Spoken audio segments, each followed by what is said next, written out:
of the United States, Mr. JD Vance, who was here last year as senator, and we are very happy that he has come back to Munich, and we are very much looking forward to his speech. Please welcome Vice President JD Vance.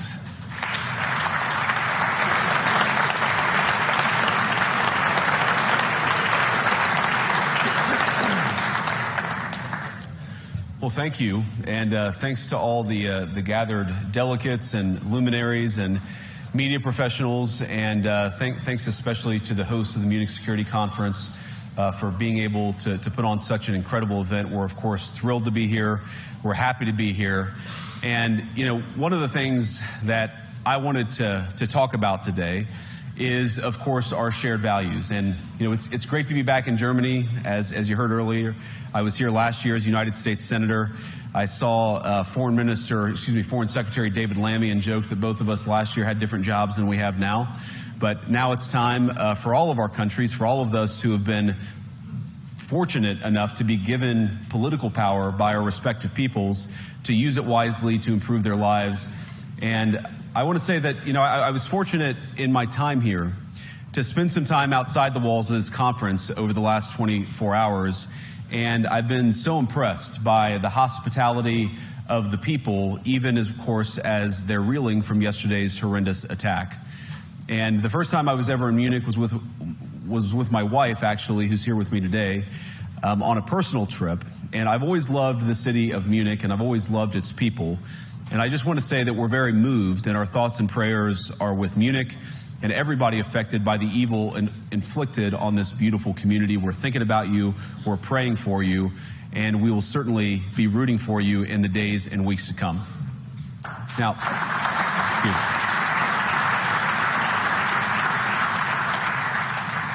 I hope that's not the last bit of applause that I get, but we gather at this conference, of course, to discuss security, and normally we mean threats to our external security. I see many great military leaders gathered here today.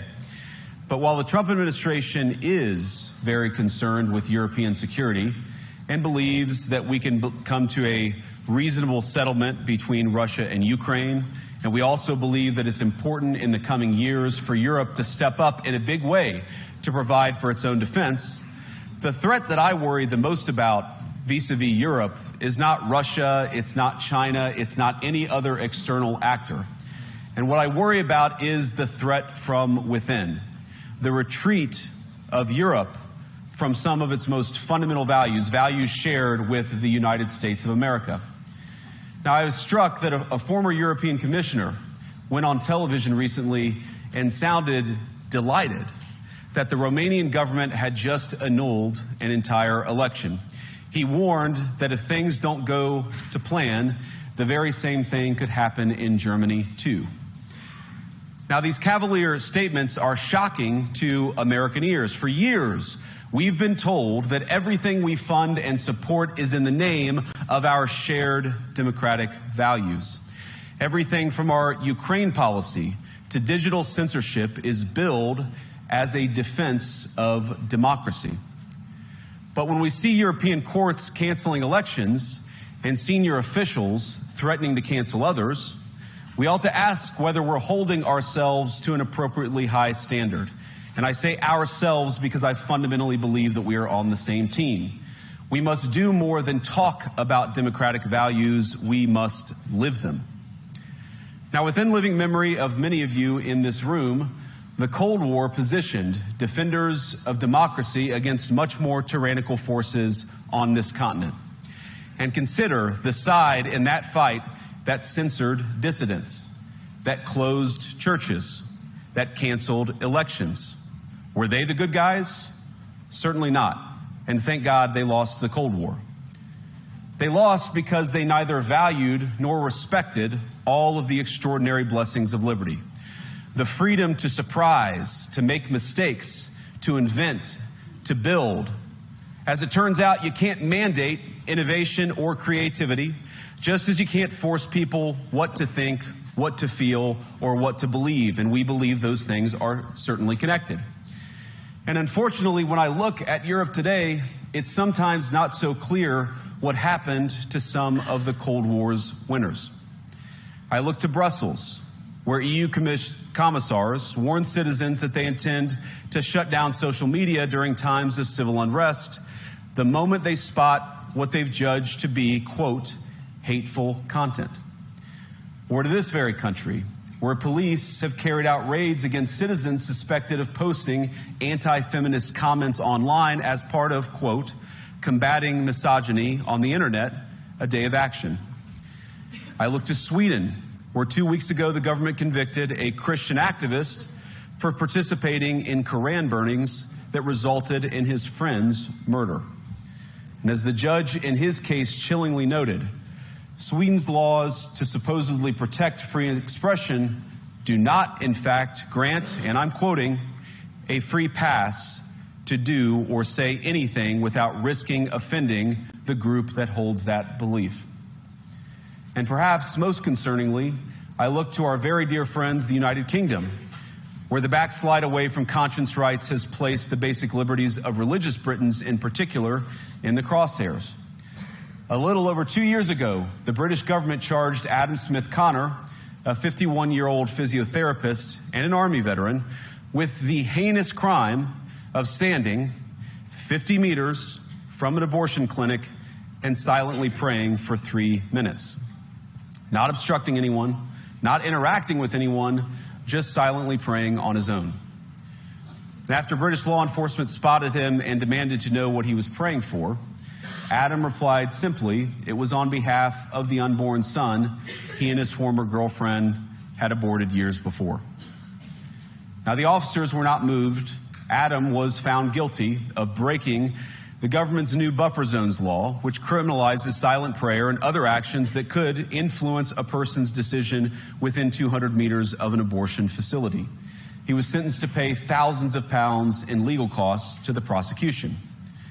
Now, I wish I could say that this was a fluke, a one-off crazy example of a badly written law being enacted against a single person. But no, this last October, just a few months ago, the Scottish government began distributing letters to citizens whose houses lay within so-called safe access zones, warning them that even private prayer within their own homes may amount to breaking the law. Naturally, the government urged readers to report any fellow citizens suspected guilty of thought crime. In Britain and across Europe, free speech, I fear, is in retreat. And in the interest of comedy, my friends, but also in the interest of truth, I will admit that sometimes the loudest voices for censorship have come not from within Europe, but from within my own country, where the prior administration threatened and bullied social media companies to censor so-called misinformation. Misinformation like, for example, the idea that coronavirus had likely leaked from a laboratory in China. Our own government encouraged private companies to silence people who dared to utter what turned out to be an obvious truth. So I come here today not just with an observation, but with an offer. And just as the Biden administration seemed desperate to silence people for speaking their minds, so the Trump administration will do precisely the opposite, and I hope that we can work together on that. In Washington, there is a new sheriff in town, and under Donald Trump's leadership, we may disagree with your views, but we will fight to defend your right to offer it in the public square, agree or disagree.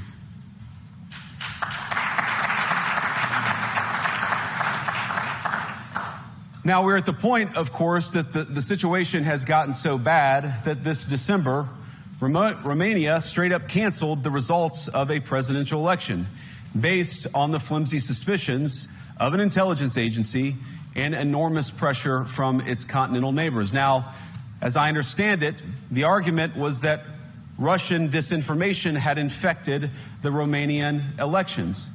But I'd ask my European friends to have some perspective. You can believe it's wrong for Russia to buy social media advertisements to influence your elections. We certainly do. You can condemn it on the world stage even.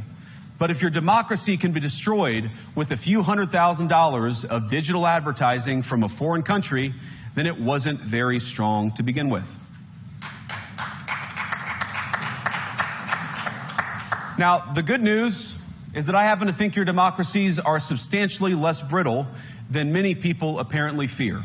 And I really do believe that allowing our citizens to speak their mind will make them stronger still. Which, of course, brings us back to Munich, where the organizers of this very conference have banned lawmakers representing populist parties on both the left and the right from participating in these conversations. Now, again, we don't have to agree with everything or anything that people say. But when people represent, when political leaders represent an important constituency, it is incumbent upon us to at least participate in dialogue with them. Now, to many of us on the other side of the Atlantic, it looks more and more like old entrenched interests hiding behind ugly Soviet-era words like misinformation and disinformation, who simply don't like the idea that somebody with an alternative viewpoint might express a different opinion or, God forbid, vote a different way or, even worse, win an election. Now, this is a security conference, and I'm sure you all came here prepared to talk about how exactly you intend to increase defense spending over the next few years in line with some new target. And that's great, because as President Trump has made abundantly clear, he believes that our European friends must play a bigger role in the future of this continent. We don't think, you hear this term, burden sharing, but we think it's an important part of being in a shared alliance together that the Europeans step up while America focuses on areas of the world that are in great danger. But let me also ask you, how will you even begin to think through the kinds of budgeting questions if we don't know what it is that we're defending in the first place?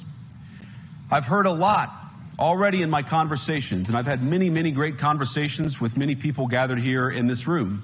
I've heard a lot about what you need to defend yourselves from, and of course that's important. But what has seemed a little bit less clear to me, and certainly I think to many of the citizens of Europe, is what exactly it is that you're defending yourselves for. What is the positive vision that animates this shared security compact that we all believe is so important? And I believe deeply that there is no security if you are afraid of the voices, the opinions, and the conscience that guide your very own people. Europe faces many challenges, but the crisis this continent faces right now, the crisis I believe we all face together, is one of our own making. If you're running in fear of your own voters, there is nothing America can do for you.